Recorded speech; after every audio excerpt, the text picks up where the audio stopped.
Page 140, ascending scales. I'm also going to do page 141, descending scales. Now I have scale videos and I've been encouraging you to use those for these. But they presented it in the book, so I'll give a short lesson on it. They're using the scale of C major. I'm talking about both pages now, 140, 141. So the scale is C major, so it's just the white keys. And you're either ascending, which means going up here, or descending, which means going down. Really, that's all it is. But you're not always starting and stopping on the same note. Then you don't have to. You start and stop on any note. It's just you're going to use the keys in that key signature. Here, C major are the white keys, so we're going to use the white keys. And they're using what's known as tetrachords. They're 4-note chords where they're not using the little fingers. They're using these fingers, and you're kind of in, like, see this here, where you can cover the whole scale, C to C, all 8 notes with these 4 fingers. And that's what they're doing on these. When I was little and first learning to play piano, my teacher was using the John Thompson series. I like the John Thompson series very much. The music in it is really nice. The arrangements are really nice. It advances rather quickly, but otherwise it's really good. I recommend it. I do. But the way they teach the scales in that series is through tetrachords, and it completely messed me up. And it turned me off to scales. I don't want anything to do with this. I wished I'd have learned the scales properly as I present them in the videos. I think I would have been much further off. However, they're doing it this way, so we will use tetrachords. Starting down here, just C to C, scale. And then each one, we're just coming up. We're just going up the keyboard. So the next measure.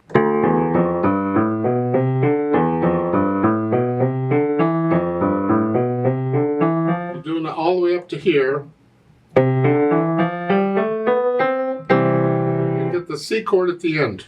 I want to talk about the C chord for a bit. It's not just a 3-note chord, this is a 4-note chord where we put the A on top. When you're doing the arpeggios, when I'm hoping you're doing the arpeggios, that's the kind of thing you're doing, except you're doing it in one hand, not two. And you see the square brackets there in front of it? There's 2 little square brackets in front of the chord. That's indicating which hand plays what. So the left hand's going to play the notes in the lower square bracket, and the right hand plays the notes in the upper. So the lower square bracket is this, these 2, and then these 2 are in the upper. So both hands are playing this together. That's how they notate it in the music too. Sometimes when they want to split the chord up between hands, and they'll tell you that way as to which hand plays what. Technically, you don't have to. You could play the whole thing in one hand. But we're doing it that way. That's fine. On page 141, we're going down. We're starting up here.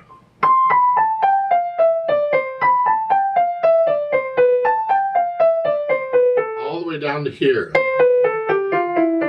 And we got that chord again up here. I don't have a lot to say on this. They put it in cut time. 2/2 time. 1, 2. That means the 8th notes are 1 ienda, 2 ienda, 1 ienda, 2 ienda.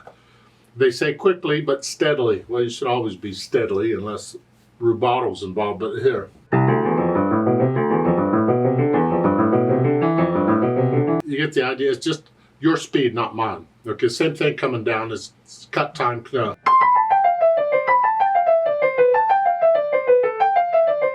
Just make sure they're even and controlled. Don't go whatever, even and controlled. That's more important in my opinion than speed. So whatever your even and controlled is, that's your quickly. You can do it quicker later. As far as the dynamics goes, I would recommend you practice this at all the dynamics. How soft can you play this? How soft can you play it? Whatever. And then at each of the dynamic levels, the idea is you're getting heavy. As you get louder, you get heavier. And as you get softer, you get lighter. And to be able to play this both is important. You may also try slowing it down and using the wrists. Drop the wrists like every 2/8 note, every quarter, or every 2/8 notes. Bada, bada, bada. Accent them.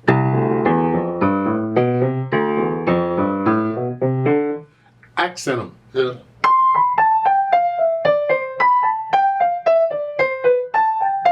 That way. Then maybe every 4 notes is a there.